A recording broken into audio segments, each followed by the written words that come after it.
In a world in which every Napa Valley winery seems to be making the same Cabernet, this place, Materra Cunat Family Vineyards, is making a series of wines that instead transports you to a lovely cherry blossom blooming session on a Japanese mountainside. Let's talk about these wines.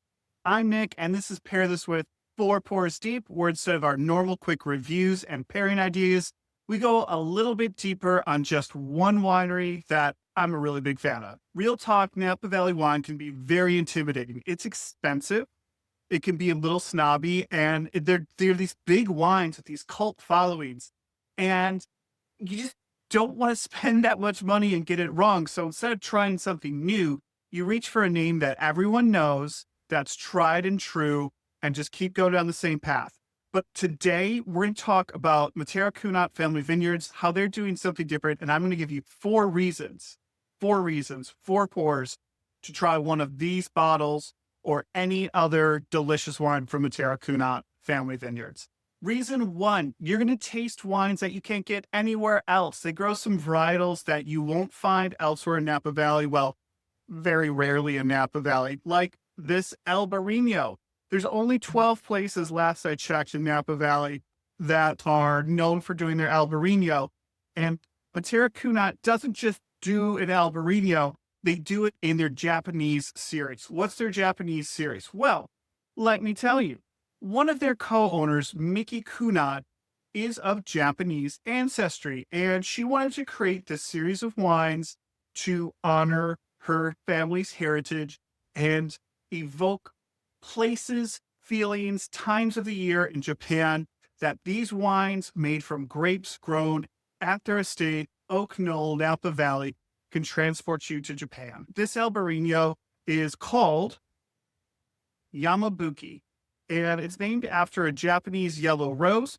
It smells, I've never smelled a Japanese yellow rose, but it smells like Albarino in a lot of ways, but with a twist that when I tasted this with Mickey, she said, that's what a Japanese yellow rose smelled like. If you've ever had Albarino, you know it's a really refreshing white wine, usually coming from Spain. And this doesn't have the salinity of Spanish Albarino, but what it does have are beautiful floral aromatics, nice citrus melon fruit flavors, great with food, something you won't have elsewhere in Napa Valley. And it's not just this Japanese series that is so cool, but they also have grapes like Viognier, Petite Syrah that get overlooked in Napa Valley, and they do a fabulous job of making those. Escape the cab, which they make great cab, but escape the cab, try something new from Napa Valley. Reason number two that you should try these wines, you will finally understand what elegance and old school Napa Valley winemaking is. Materra Cunat has great owners in Mickey and her husband, Brian. They also have an exceptional winemaker with a lot of pedigree herself, Chelsea Barrett. Chelsea, if you know the name Barrett, you can figure out who her parents are in the winemaking world. But I don't want to talk about that because what she does on her own merit is phenomenal. She makes wines that can only be described as elegant. Let's try this Chardonnay. This is the Shinkan, and this is meant to evoke bead in a Japanese oak forest. Now you hear oak forest wine, Chardonnay, Napa Valley, and you think this is going to be an oak bomb, buttery, hit over the head with malolactic fermentation and all these things that give you that like really vanilla types of flavors. Not this one. Nope. None of these wines, none of the wines I've tried from Materra Cunat are overly done. Chelsea does just this fabulous job with her winemaking of bringing out aromatics, putting acidity into wine, letting them show off the soil, the place, the season. This is a lovely Napa Valley Chardonnay that's not over the top with flavors. Her wines show that you can be powerful without having to use a bunch of oak, without having to be like, look at this tannin. And if you want to try Napa Valley wine without the ego, without the high alcohol, without the need to just show you how big it is, Materra Cunat wines, Chelsea Barrett's winemaking, this is something you need to try. Reason number three that Materra Cunat's so great, you're going to feel like an insider, not a tourist when you're there. Everybody at the winery is so kind. They have an all-star team of people that love sharing wine, love talking to you. And it's even if you don't go to a winery, even if you don't meet people like the owners, the way they email back and forth with you for your orders, their ordering system, it's so just seamless. It's so easy. Their winery is beautiful. There's so many fun events there. Follow them on social media. They share all sorts of fun things. It's a place where instead of haughty-taughty, pinkies up wine drinking, you're having fun. This one, the Yoshino Rosé, is another one that I just think makes you feel like a friend. And that's what I felt like when I met Brian for the first time. He's just a guy that said, hey, come on over. Let's drink some pink wine. I'm comfortable with that. And he's originally from Illinois, lives right over the border from us here in Lake Geneva, Wisconsin. This rosé is meant to be like being on the foothills of a Japanese mountainside in the spring, cherry blossoms all over. And that's exactly what Chelsea accomplished when she made this wine. Cherry blossom aromas. It's crisp. It's refreshing. This is made from Syrah and Grenache, which you don't usually see in Napa Valley. And I love it.